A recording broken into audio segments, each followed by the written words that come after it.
It's only fitting that our last video of 2024 deals with some more Nintendo Switch 2 rumors, this time dealing with games, including some, well, first-party, second-party game goodness coming to Nintendo Switch 2 next year. And that's really exciting. And again, I can't stress enough that these are rumors. These are not facts. You are supposed to have some skepticism with it, but it's a really fun way to wrap up the year, at least, as we get into what is and what I am dubbing the year of Nintendo Switch 2 in 2025. Also, towards the end of the video, I'm going to give kind of my own personal recap of the channel and other things. It might make up half the video. I like to ramble a little bit.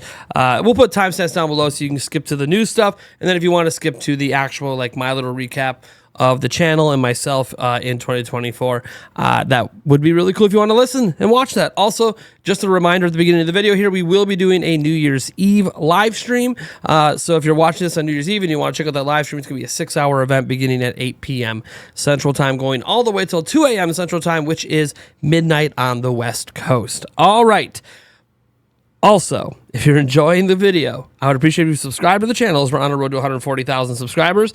And let's go ahead and get to our news, because this first piece is something we kind of talked about yesterday, but we didn't go deep into detail on it. So we're going to go over to Game Rant, who made an article on it saying, let's just get to the top of the article. It says, rumor, one of the best Switch games could be getting a Switch 2 upgrade. You can see this was published about a day ago. And it says, the rumor suggests that Breath of the Wild may get an upgrade for Nintendo Switch 2. Now, this is something that's been rumored before. Now, a special tech demo for the system was shown to developers behind closed doors at Gamescom 2023. And Breath of the Wild was reportedly used to show the Switch 2's improved hardware and graphical capabilities. Nintendo's not confirmed the upgrade. We also had that Yu King O update out there from the now defamed Midori, who's now back as Ryan from the Bronx. But anyways, that is something that has been speculated for some time. But let's get into the article. So it says, according to the new rumor, the blockbuster Nintendo Switch exclusive Nintendo Switch Breath of the Wild could be getting an upgrade for the upcoming Nintendo Switch 2. Breath of the Wild was released as a launch title. All right. So, one of these rumors comes from a notable Nintendo insider known as Samus Hunter, who recently leaked the news of Xenoblade Chronicles X coming to Nintendo Switch about a day before the official announcement. Comic Book covered their latest Nintendo-related scoop, which claims that an updated version of The Legend of Zelda Breath of the Wild is being developed for Nintendo Switch 2. Samus Hunter's report only says that it is being worked on, with no word on how it will be handled. Or the massively successful follow-up, Legend of Zelda Tears of the Kingdom, will also be upgraded for the Nintendo Switch 2. So she doesn't say that's going to happen, but you know, while there's no official confirmation that it's being enhanced for the Nintendo Switch 2 in some way, it should be pointed out that a special tech demo for the new system was shown to developers behind closed doors at Gamescom 2023. Now, we went over this tweet yesterday. We didn't really focus on that aspect. It was about Nintendo providing game upgrades. I do think that game upgrades like this make a lot of sense. I do think that Nintendo may or may not participate in a game upgrade program. We have heard as far back as even last year, where Nate the Hate hinted that Nintendo has offered the ability for games to be upgraded, but will they be? Is it going to cost money? Is it going to be automatically applied? There was no clarity on any of that for backwards compatibility stuff. So obviously the hope here is that if they do this upgrade for Breath of the Wild, that it's a free update that all of us can use on Switch 2. They provide it for Tears of the Kingdom as well, and then Nintendo just goes ahead and blanket provides it for all of their published games. That would be really, really great, but you know, there's no guarantees there. So that's one thing, and it came up yesterday, and I didn't really focus on it. I just wanted to bring it back up again because I do think it would be really cool as long as it's a free upgrade and not like a re-release or a charge thing. I think at worst, make it an NSO. Like if you're subscribed to NSO, you get the update for free. I think I can be okay with something like that. But anyways, we have another story as well about another game published by Nintendo coming to Nintendo Switch 2 next year. And this comes from a well-known leaker, somebody who's very, very popular in Riddler Coup. If you know who Riddler Coup is, they've been extremely reliable for years with tons and tons of Pokemon leaks. However, over the last year, they've not necessarily been hitting on as much stuff. So again, this is why it's a rumor, right? This is something to be taken with massive grains of salt, but it is about a major Pokemon game coming to Nintendo Switch 2 next year that is not the Gen 10 that is supposedly coming in 2026, according to the Terra leak. It is also not Pokemon Legends ZA that we already know is announced for next year, because they clarify none of these games that they're talking about, the game they're talking about next year, which is a mainline Pokemon game, was not in the Terra leak. So he says, Happy New Year to you all. The latest project, which was not exposed from the Terra leak on Nintendo Switch 2, is here. Enjoy. And then you see a dolphin porpoise. I'm not sure exactly which dolphin that is, but there you go. That's pretty interesting. And here's the thing. We have some clarifications on this because, people had questions. So Ku responded in kind. So we have a tweet here that says, what happened? I'm confused as to what this means. It says a new project besides Ikaku and Gaia. Now, Ikaka and Gaia, as we know from the Terra leak, are indeed, well, the games that were for Legend ZA and Generation 10. So one people want to know, okay, is it a spin-off or something from another company? And comes in here and says main or side game. And he says a main game. So does this mean it's another remake or something? Like, that is something that I would sort of figure that it's another remake or something along those lines for Nintendo Switch 2. Because if we think about it, like, what is it? Brilliant Diamond Shining Pearl was the last time we had like a full remake game or like a remaster sort of thing. So in my opinion, it could be something like that, but it's being made by a third-party company, hence why it wasn't in the Terra leak, whereas Legend ZA and Gen 10 are made by their mainline. Because I kind of feel like if this was a game coming next year and it's mainline, it would have been in the Terra leak if it was being made by Game Freak, because remember, the leak came from Game Freak. But if it's not being made by Game Freak, then I'm starting to think another Brilliant Diamond Shining Pearl situation for next year. And I can see them doing that. But maybe they have ZA come out at the beginning or halfway through the year, and then you have that game come out for the holidays. They've done that before. Obviously, it was a January release for Pokemon Legends, but what if they double dip and do a summer and then do a winter launch for a remaster, remake, or something for Switch 2? That would be kind of cool. Also, they might figure that ZA is a Switch game, so then they don't feel to do a release because then the remake or remaster is for the Switch 2. That is what they're saying anyway. So I guess we'll wait and see. Obviously, this is all a rumor. We don't really know what's going to happen, but it's still exciting to think about. And then when we think about it being a remake or remaster, which Pokemon game would it be for? That is the next question, and I'm sure a lot of you guys have thoughts on that. Now we get into maybe my favorite part of the video, just kind of talking about 2024 as a Nintendo YouTuber, talking about 2024 as being Nintendo Prime, and just, life in general. So obviously tomorrow is a brand new year, and I already am working on the video for tomorrow. Nothing recorded yet, just some notes. I actually want to record it in 2025, and it's going to be about how 2025 is the year of Switch 2. I think it's a great video to kick off, unless there's some big breaking news, then maybe I push the video back a day. But we're going to talk about, potential games coming out and launch lineups and a whole bunch of stuff, maybe some rumor recaps. It's going to be a pretty interesting video. But what I want to focus on here is 2024. And that's because this has been a kind of a year of turmoil. We came off a massively peak year at the channel, thanks to Tears of the Kingdom and Mario Wonder and Pikmin 4 last year. It was just a really big year for the channel. It was the highest revenue year, the highest view year ever, the highest subscriber growth ever. We became a 100,000 subscriber YouTube channel last year. We gained like 46,000 subscribers in 2023. So 2024, seeing that number be more like 5,000 to 6,000 subscribers, yeah, it's a little bit of a letdown. But also, it's a transition year for Nintendo. We did a video back during the summer, towards the end of summer, about how rough things were getting after the supposed internal Switch 2 delay.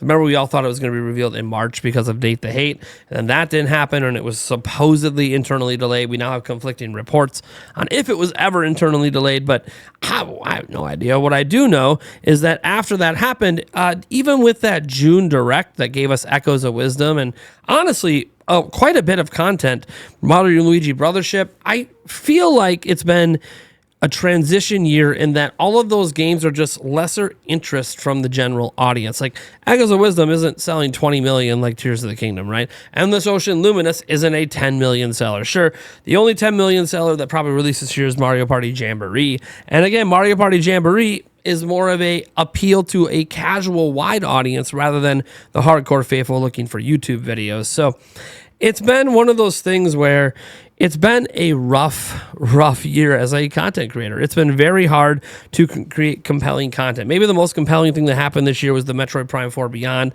and then the Legend ZA reveal. But even then, Those were singular trailers, and there's been no news ever since. Literally nothing. So there hasn't been anything to follow it up with beyond speculation. And I do give Just Restart some credit. He found ways to speculate at least multiple times about Metroid Prime 4 Beyond, which makes sense. He's a massive Metroid fan, as am I. But like he's definitely beyond me, and I'm very excited for that. And a lot of his conversation stemmed around, could it be a launch game for Nintendo Switch 2, which is another rumor that I didn't really cover from Samus Hunter. So there you go, a little bonus rumor action for Switch 2 in there. I do think that 2024 being such a trying year as a Nintendo content creator, the year after I went full time at the end of 2022. So 2023 was my first year being a full time YouTuber, and to see that explosive growth and immediate reward for being a full time YouTuber to go to this year where everything's on the down is, encouraging. Because, folks, we got to the end of this year in a transition year without any major AAA, I'm going to say AAA Nintendo releases, and we made it. We survived the rough months of summer. We bounced back, sure, largely on the back of Nintendo Switch 2 rumors from August onward. I mean, look, let's just be honest. From the month of August to the very end of December, it's basically, not literally, but basically been Switch 2 videos every single day, Switch 2 live stream, Switch 2 podcasts. We've had other topics in our podcast too, but obviously the headliner has been Switch 2. And a lot of it's been based on, is it going to be revealed? Is it going to come out? What's going to, a lot of repetitive stuff that a bunch of it didn't come true. And then obviously a bunch of shipping data and other leaks and rumors and stuff like that we're still waiting to get confirmed. The only rumor that was confirmed so far directly by Nintendo was backwards compatibility. So there is that. And thank you, Nintendo, for that confirmation. But it's still been an interesting year at the channel. We did survive. We did get to the end. We've had amazing community support really from August onwards. Once we got out of summer and got into the school months or whatever, for some reason, the super chats and the gifted members all just picked up massively over the last 4 months. I want to thank my community for that. I don't know what happened or what I did to spurn such massive community support over the last 4 months. You guys have really enabled this channel to keep moving forward at the pace that it's been at, where I'm creating content every day while we kind of wait for Switch 2 to get revealed and the cover comes off, and then we get to talk about all the games and get into news coverage and, man, get into a brand new generation. Think about that. 2025 is a brand new generation of Nintendo. It's exciting to think about, but it's also been a trying year in other ways, not just obviously from the professional perspective of viewership being down, revenue being down, all that stuff, all the metrics, subscribers being down. What's actually been the roughest for me is this is also the year my grandfather died. It's a hard thing to talk about, and I'm doing okay. Everything's fine, but it's still weird for me to have my grandfather die. And then literally a month ago, a family friend who's barely older than me, in his early 40s, he was 43 years old, known him my whole life, took his own life. And it's been a year of loss that's hard. And it's not just me dealing with this stuff. Obviously, my kids and my fiance and my parents and everyone else dealing with it. But also Eric, the co-host of the podcast. His grandfather passed away on Christmas Eve. So it's also been like this year of loss in the Nintendo Prime family, extended family household. I know some of you guys have maybe lost some loved ones or anniversaries of loved ones around this time that are no longer with us.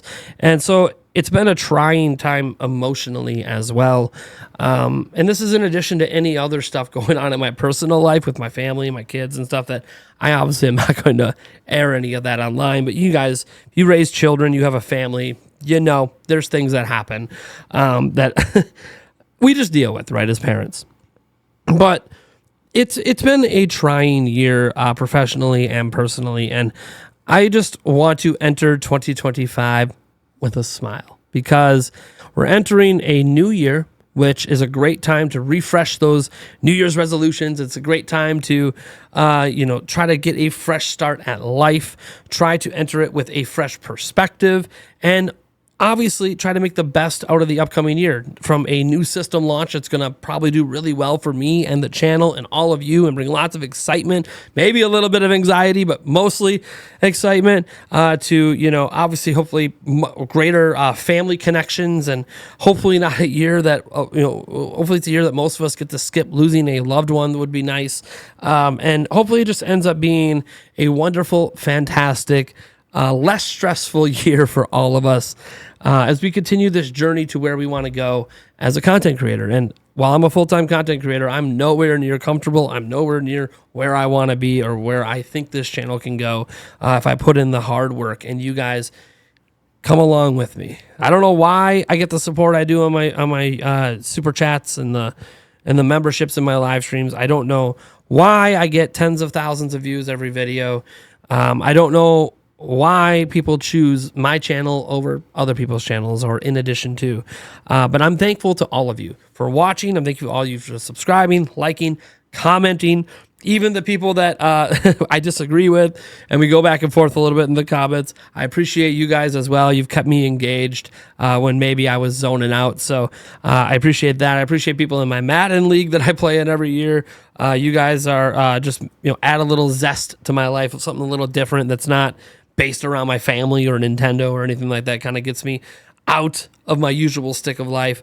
And yeah, thank you to my kids and my fiance, my parents, and all my loved ones in my life for everything, for all the conversations we've had over the last year, for all the care and support and love given.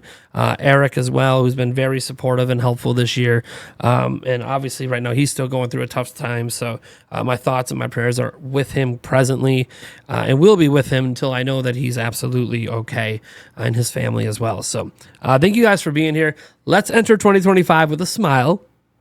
And I'll hopefully catch most of you during our New Year's Eve stuff. Or if you're watching this later, hey, you missed the New Year's Eve celebration. Don't worry. We'll have other really crazy fun live streams coming up. The anniversary of the channel's coming up. We got, obviously, my birthday in the summer. And who knows? Launch streams for Switch 2. Yada, yada. All right, guys. Thank you so much for tuning in. And I'll catch you guys in the next video.